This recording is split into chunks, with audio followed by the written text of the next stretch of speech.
I have new glasses, so if they're a tiny bit reflective, I'm really sorry for that. So I've been dreading talking about this topic for a while because I know that a lot of people, a lot of my subscribers would completely disagree with me. Quite frankly, I'm really savage, so I don't give two fucks. I remember a lot of people actually asking me what my opinion on abortion is. And a lot of the time, people I know seem to get the concept that I am either pro-life or pro-choice. The problem is, it's not really that easy to put myself on a spectrum like that. So I'm making a video right now to tell you guys where I am and how I feel, and hopefully that should help you guys a bit. I understand that a lot of you might unsubscribe from what I'm about to say.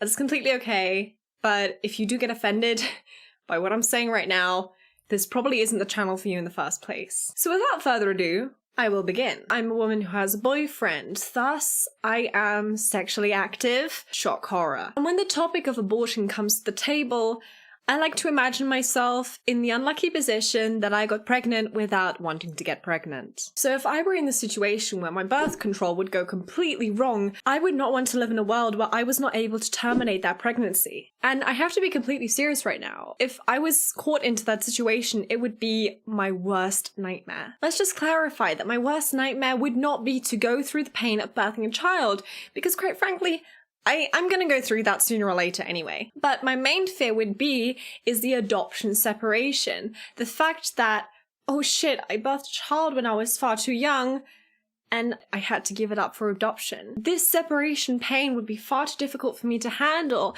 and not to mention, I just wouldn't be able to take care of a child in the first place right now. So when I do weigh up the pros and cons of abortion, when I talk about pro-life and pro-choice, or whatever you want to call it, I tend to think about myself and the situation that I put myself in. But there's a difference for me with someone being responsible when they're sexually active and accidentally getting pregnant, and someone not being responsible when they're sexually active and then getting pregnant. So this is where the timestamp of pregnancy determination kicks in. But a lot of people don't notice until the 5th month or the 6th month, until they get a fucking bulge. If we are going to talk about ethics here, life to me does not begin at conception. It probably begins at the 2nd or 3rd trimester. Except the 2nd and 3rd trimester are quite a while apart, so maybe I should say the 2nd trimester. So let's assume person X is to become pregnant, and person X has found out they have become pregnant within the first 4 to 5 weeks. Within the first 7 weeks, a medical abortion procedure is administered, and it is called MTX. This is given orally or by injection during the first office visit. And the scary thing about this is, the procedure will usually trigger contractions, which will basically expel the fetus. This process will probably take a couple of hours to a couple of days. 5% of the time, this procedure is unsuccessful. This drug is not necessarily approved by the FDA, which leaves you to a second abortion procedure option. So the next option is mifepristone. This is basically an abortion procedure carried out between the first 7 to 9 weeks of conception. A lot of the time, this is referred to as the abortion pill. The same basically happens as with the other procedure. The fetus is expelled through contractions, which will last for a couple of hours to a couple of days. But another bad news is this procedure works 8 to 10% of the time. So if person X's abortion pill fails, they will then have to go through a surgical abortion procedure. I'm not mentioning these abortion procedures for the banter and for the fun of it.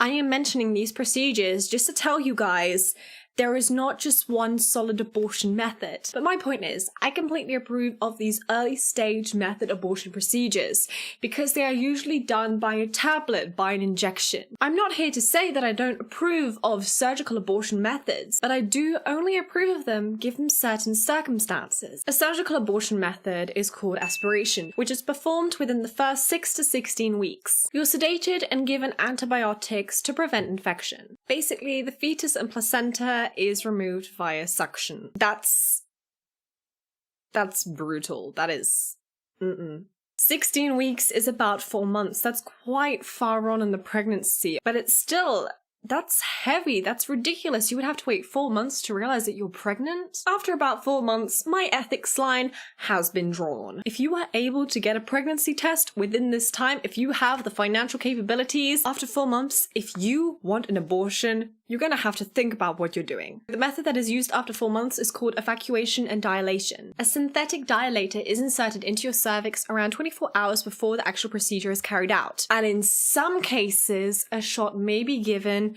to kill the fetus. And I'm emphasizing some here because in many cases, this shot is not given. The fetus is still alive during the abortion process. The tube is then inserted into your cervix to remove the lining of the placenta. Forceps are used to pull apart the limbs slowly. The lining is scraped to remove any residuals. The fetus after that is completely removed. And just imagine someone had to pull off a fucking leg out of your cervix because you weren't careful enough. So I'm going to make up a scenario where a woman is abducted. Then they are abused sexually by their abductor. After a certain amount of months, this woman then becomes pregnant. The woman lives in exile from the rest of civilization and thus she is not able to get an abortion. Eventually, this woman manages to escape, however only within the 6th month of pregnancy. Obviously, if that were me, I would not want to carry the child of my possible abuser. In my eyes, this would still be an ethical process to make because the victim in this case was not able to get an abortion within a short amount of time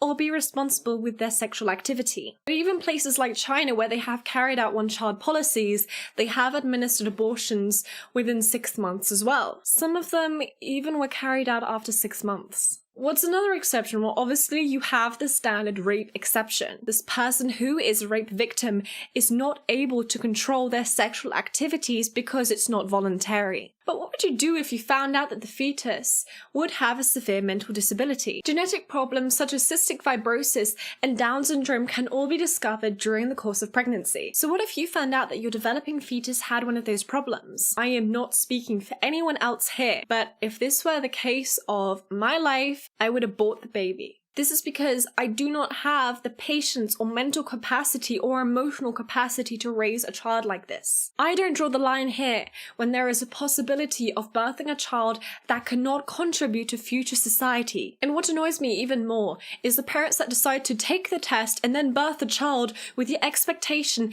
that the government and taxpayers then pay for their child. Obviously, a lot of people would disagree with me on this, but that's just how I feel. How do we define a human being as a human being in society? Do we define a human being with characteristics that enable them to survive without the help of taxpayers' money? Think about it this way. We kill animals for food, right? And we see it as ethical because animals do not have the mental capacity that we do, right? What about babies that are born?